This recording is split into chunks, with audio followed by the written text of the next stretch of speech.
Hi, my name is Richard East, and we're here at March Toronto Comic Con. We're here to take a look at a few cosplays, some comic creators, and anything else interesting we can find. Let's take a look, shall we?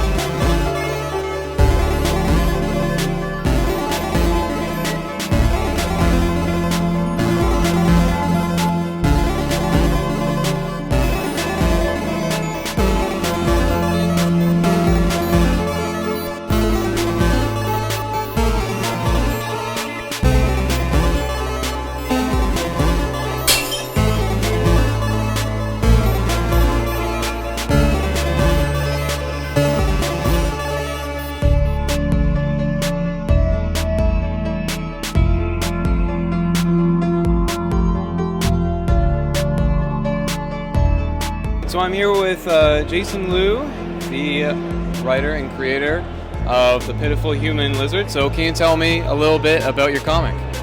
So The Pitiful Human Lizard is a Toronto-based comic about a 9-to-5 office clerk who seeks excitement from his daily life by masquerading as a superhero.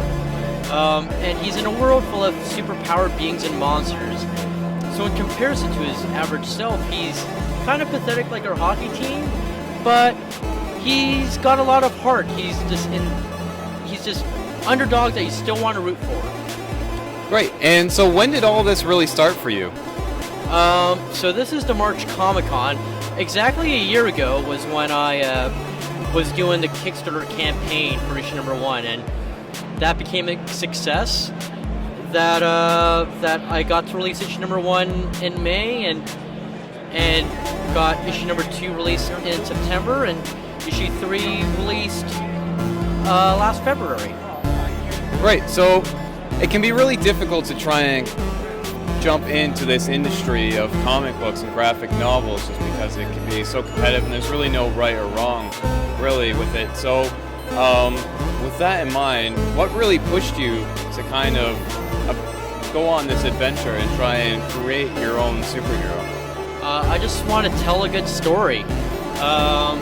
Seeing that I'm doing both the writing, drawing, lettering, salesperson, I'm just very driven in telling a good story in the same vein as the old Marvel comics from the 60s and 70s, but with the Toronto setting, because there's not that many Canadian superhero comics out there that I wanted to take upon myself to invent one that doesn't have like all the conventional Canadian tropes of wearing the maple leaf, drinking maple syrup, living in an igloo. No, like I wanted to, Toronto has its own identity, and I wanted to create a superhero that best represents the city. Right, and there can be a lot of work that goes into this, and usually it's more of a team thing. One person writes, one person draws, another inks, colors. So can you kind of describe your average workday within the comic? Well, I work in like a regular day job at a library. It's a 9-to-5 day job that takes most of my time every day. But once I get home, I spend 5 to 8 hours after my shift working on my comics. If I get to sleep in the next morning because I'm working an evening shift, I'll be working up till like 3 a.m. drawing away on my comic.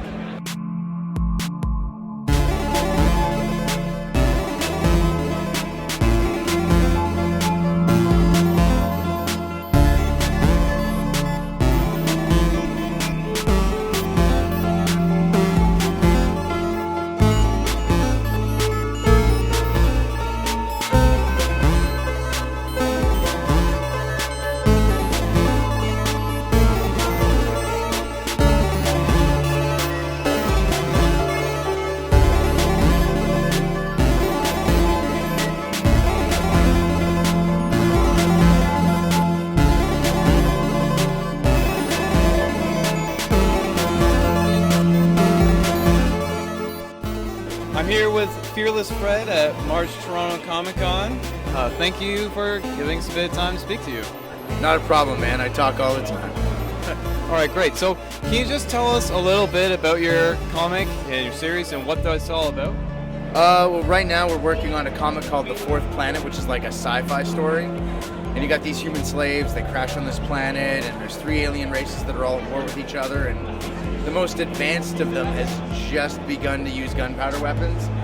So the humans kind of really upset that balance of power, and since they're runaway slaves, they're almost put in a position where they need to compromise who they are in order to survive, you know? Great. And so how long have you been working on this type of stuff? Well, this comic in particular, I just started putting pages online last year, right about a year ago. But I've been tinkering with the idea for a few years, coming up with it and putting it all together. Great. And obviously you're quite prominent, so how do you really find the time to work on this kind of stuff? Like, what's the average day working on this kind of stuff? Well, because it's a webcomic, we're only doing a page a week, and then we print, so it's very easy for me to find time to do. For writing the scripts is easy. Thinking up the storyline is harder. That's where I think when I'm showering, I think when I'm driving, I think when I'm sitting down. Right before I go to bed, I find that I think about the storyline a lot. That's actually where I do most of the thinking, is when I'm laying down about to sleep. It's one of my weird things. Great. And for anybody starting to just get into comics or wanting to get into comics and creating them, what kind of advice would you give to them? For creating, read books. Like, read a lot of books. And read books about writing and storytelling and all that, and talk to people that are that create stories. Like, you can read so many comics and read so many, but then when you have to write one, you don't understand what it is that you're writing because you haven't been observing it. Like, there's a book, The Writer's Journey, 20 amazing characters, 20 amazing plot lines and how to write them. Like, there's all kinds of books like that. And Scott McCloud's book, like Understanding Comics, like, those are the things that you should read so that you understand what you're doing, you know what I mean? Because it's a craft, and you're gonna write your first comic and you're gonna have this great idea, and you're like, I'm gonna write this 100 issue series and it's gonna be so great. You're gonna be like 4 pages deep and you're just gonna be like, this is awful. Finish it. I got to hang out with George R. R. Martin for a whole day once. I did like 4 interviews with the guy. And I was starting to write, like, because I write short stories and novellas and stuff too, right? And so I just asked him, like, how do you improve your writing craft? And he just said, finish everything. Everything you write, finish it. And I think that's really important, because working with a story that's weak and doing your best to fix it and make it better will vastly improve your ability to write. I'm so passionate about it, I just spat everywhere. That's okay. All right, thanks a lot for all your time, and all the best luck for you and your new story. Thanks.